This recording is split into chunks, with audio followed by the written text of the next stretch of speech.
back with Kevin Williamson. He's the Deputy Managing Editor of National Review and author of The Politically Incorrect Guide to Socialism. You must have it. And Richard Poe, co-author of Shadow Party, a book that I don't think I would have believed 3 years ago. And it is Melt Your Brain. It's unbelievable. It is truly, truly unbelievable. Both of those are must-reads. We were just talking. Do we have a picture of, you know who? Do we have that ready yet? Do you have the picture? I asked for one. Because we were talking, Richard and I were talking off air here a second ago. And I said, we went into the break and I said, okay, let me tell you what I really think. Let me tell you what I really think. I really think there is somebody who is going to come in and give us the illusion of the Republic. Because that's what you have to do. You have to have craziness, radicals in control, let everybody know that they're radicals in control, and then swoop in and have somebody stop it, but that somebody is part of the top down. But the American people don't know it. You know, and I know, that he is part of this group. I mean, we know it. We also know that George Soros is part of it. Do we have the picture? I'm just going to say it if we don't have the picture. Who goes here? If everything falls apart and everybody says, he was part of it, you go and you clean up some of this mess. You clean up this mess. You clean up the obvious people. Most people don't know these guys. You leave them, but you know this guy. You don't know that guy. You clean up the obvious people. And you say, my gosh, we just got the bad guys. But somebody who's part of this needs to be the leader of it. I think it's Hillary Clinton. Hillary Clinton, is she not part of Center for American Progress?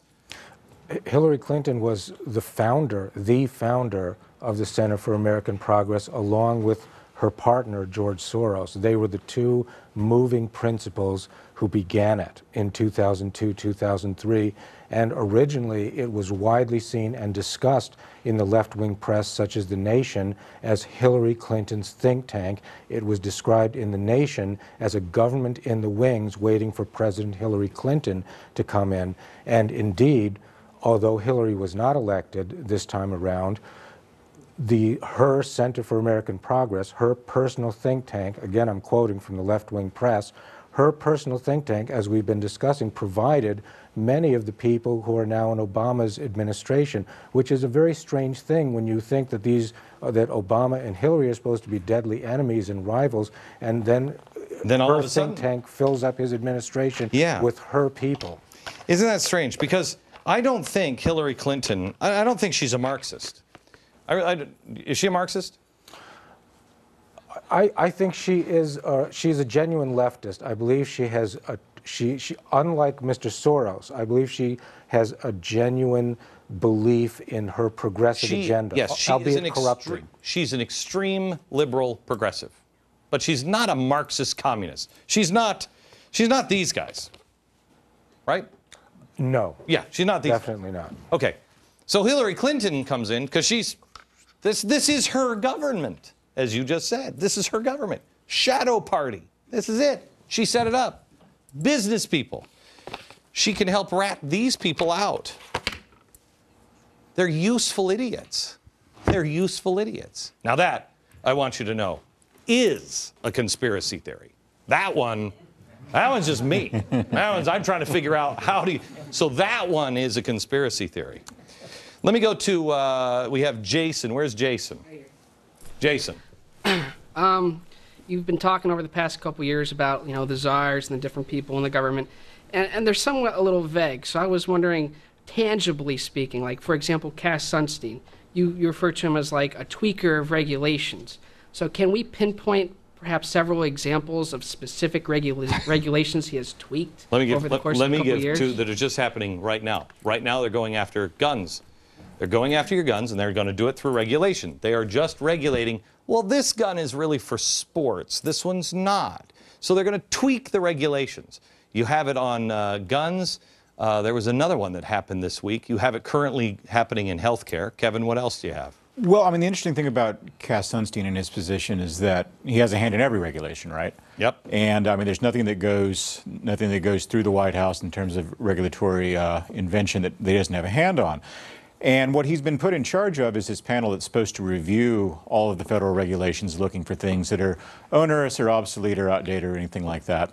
And to put a guy like that in charge of a project like that just simply, suggests that you're not really serious about getting it done, and that you don't, in fact, want to reduce the level of the regulatory state. It's sort of like the fact that Joe Biden's been put in charge of negotiating with Republicans about deficit reduction. I mean, if you don't want to do anything, obviously you put Joe Biden in charge of it, who slept through the speech, knocked out.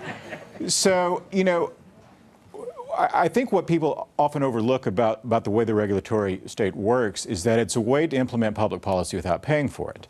You can get businesses to do the things that you want them to do, and it never actually shows up on the books.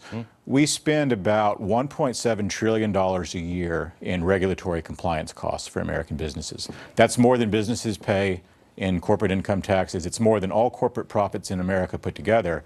And it's a really nice kind of low-cost way to get your agenda put out with A, not having to have a vote in Congress over it, B, ever having to answer to the voters for it, or C, ever having to put it on the books and pay for it. Let me show you this.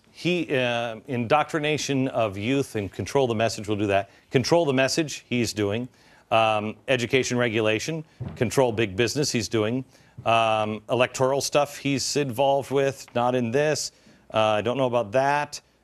Religion, they're currently going after religions. Charity, he's going after this.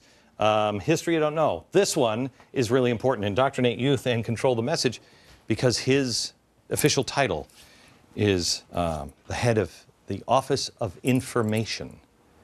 That sounds ominous. Back in just a second.